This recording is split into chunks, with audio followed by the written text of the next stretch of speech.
Yeah. If you were to compare them against, let's say, a JP Morgan, like JP Morgan has a lot of in-house products and in different ways of Sure. attracting clients and getting clients. So where would you say a weakness is for something like a JPM versus somebody like a SoFi? So the way that I'd like to even say, because this is the biggest thing with what people say, well, if SoFi was gaining all these deposits and people were leaving and everything, and JP Morgan was pushed to the edge, wouldn't they just also compete on rates like 4.4% APYs for savings accounts, stuff like this? Like, can't they do what SoFi is doing? And the way that I think about it, you tell me if I'm wrong in this, like, please, like, shut me down if you don't agree with me. I'm fine. Okay. They have massive payout ratios to pay those dividends to shareholders. Okay. Similarly to theses that I saw from you with Tesla, it's very hard for these old automakers to shift over and do what Tesla's doing whenever they have all these liabilities to paying out to shareholders. It means that a lot of their capital is tied up. And I believe that JPM is very tied up with shareholder liabilities and also the idea that they have so many branches, right? They have all these extra expenses that SoFi doesn't. Now you could say, but they also have trillions of dollars. Yeah. But that's why I love finance so much, is that if you have $100 billion and you want to pay out 1% to help your customers on that, it's the same as $100,000 paying 1%. The liability is the same. So the size of companies doesn't matter. It's all about the percentage in which you're profitable. And you can say SoFi is not profitable yet, but I think that won't be. I think in 4 months that'll be a different story. Yeah, no, that's good. And JP Morgan, I think, is the toughest comp. Like, if you're going to look at traditional finance, I think JPM's the toughest comp. Sure. For SoFi. I think it's much easier to comp against a Wells Fargo, a Bank of America, and as you kind of go down that tier list, because I think JPM's, and I own that in my dividends only account. I think that's always like the premier of like the traditional banks. So, yeah, what are we talking about for earnings per share? Kind of, I don't know if you have any projections for earnings per share, let's say like 3 years out for SoFi. I don't really, to be honest. Okay. Just because it could change so drastically. The way that I'm looking at it, and let's talk Wells Fargo, because there was recently a article that was just done on this.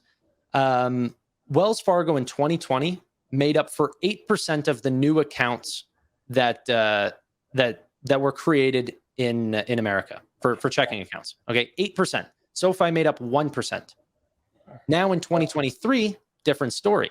Wells Fargo made up 3.5% of the new checking accounts created in 2023. SoFi, 4.1%. SoFi created more accounts in 2023 than a traditional legacy bank that's valued like over $100 billion. And so if I can bring up, I'll try to find this article for you.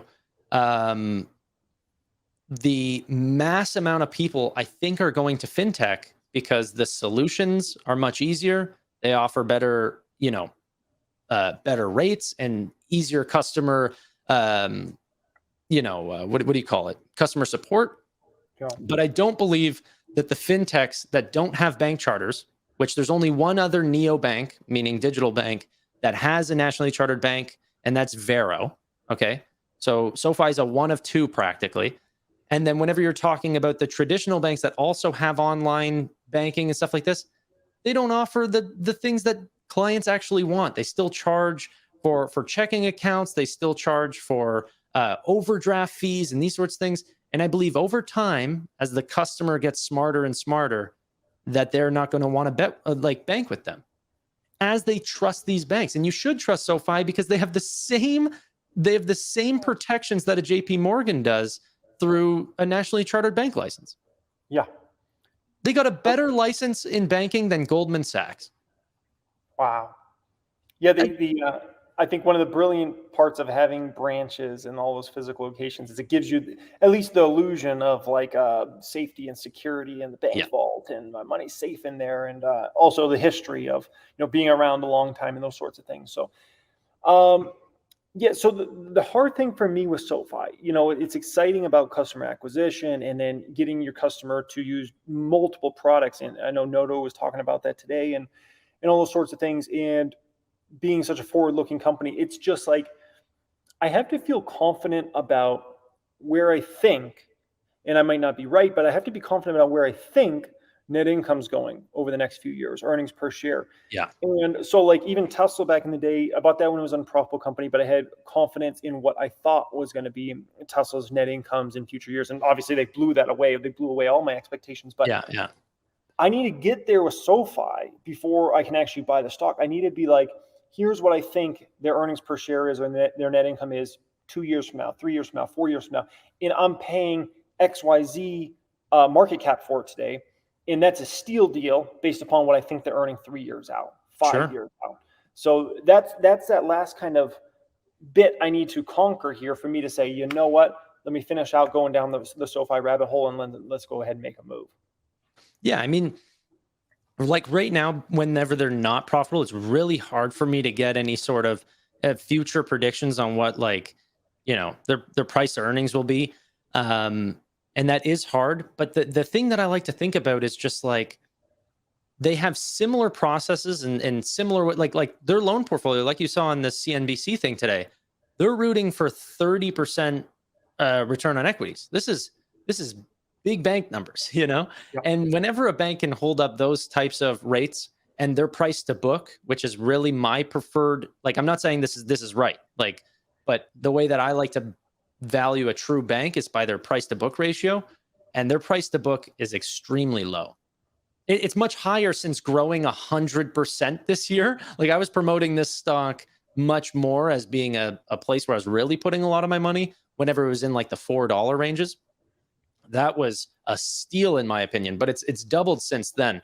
But yeah, you're 100% right into think that like their profitability is not certain.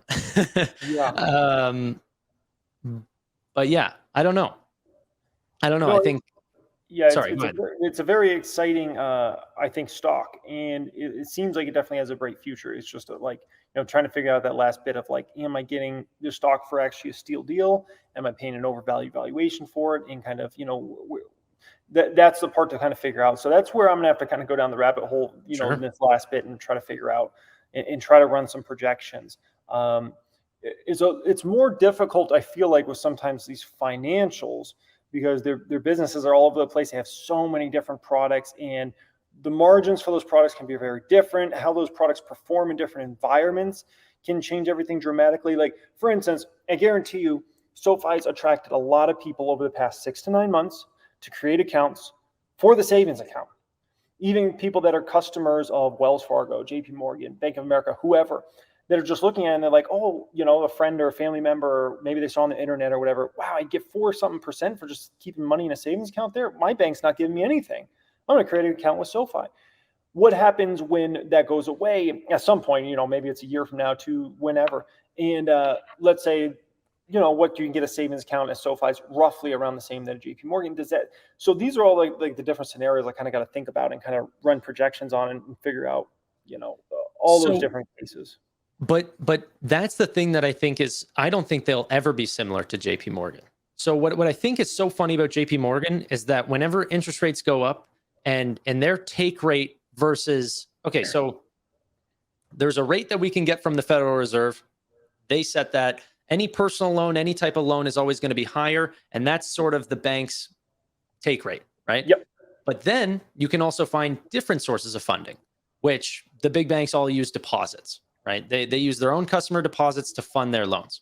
Mm-hmm. Now, whenever these rates have come up, if JP Morgan has gotten extremely greedy by keeping their deposit rates at the same level, but charging more for their loans.